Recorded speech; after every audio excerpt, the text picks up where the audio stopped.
Assalamu alaikum warahmatullah. Jama'a barkanmu da sake saduwa da ku a wannan bidiyon. A wannan bidiyon zan nuna mana wata hanya ne kaɗan wadda mutum zai amfani da ita ya sami 500 MB a cikin layin shi.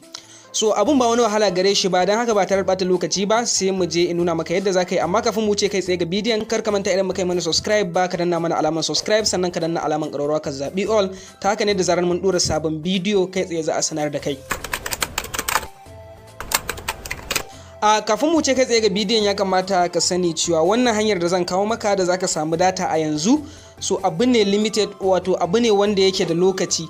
So idan sai da ka daɗe baka kalla wannan bidiyon ba sai ka je ka yi process ɗin ka ga yaƙi, so wataƙila a wannan lokacin sun daina bada wannan datar. So amma idan da wuri ka kalle shi, yanzu haka actually suna badawa, wanda zan nuna maka hanyar da zaka sami wannan datan.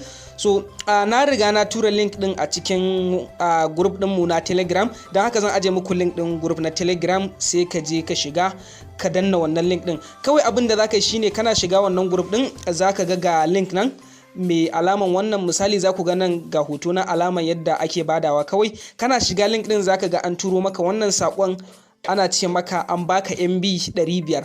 So idan ka tashi zaka danna link din kaman haka kawai, amma zaka ka tabbatar da cewa kana da data a cikin layin ka, ko da akalla 10 MB ne. So kana dannawa kawai sai ka dan jira 'yan mintuna kaɗan, so kawai zaka ga sun sa maka wannan datan, babu wani aiki da zaka yi. So bari mu gani.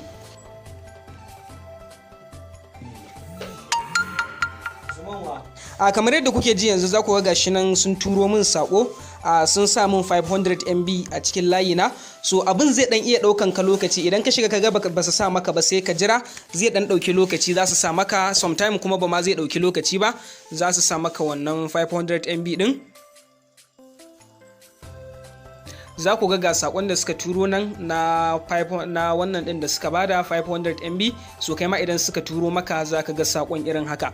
Amma ka sani cewa sai idan kana a Najeriya ne kadai sannan za ka sami wannan datan. Idan ba a Najeriya kake ba, so ba za ka sami wannan datan ba. Sannan kuma idan kaga kana shiga gurare da ita ba ta bude maka, so za ka iya ka yi amfani da VPN, ka yi connecting din VPN kamar HA tunnel ko stack VPN. So duk inda ka shiga da ita lafiya lau za ta shiga maka, kuma za ka iya ka yi da layuka da yawa. Idan ka bude data a wannan layin suka baka, sai ka kulle, sai kuma ka canza wani layin da za su baka datan, sai ka sake shiga wannan link din, so za ka iya ka ƙara maimaitawa, still za su baka. Ok, so mun gode sosai da kasancewa da kuka yi da hausadaily tricks, sai idan mun haɗu da ku a bidiyo na gaba.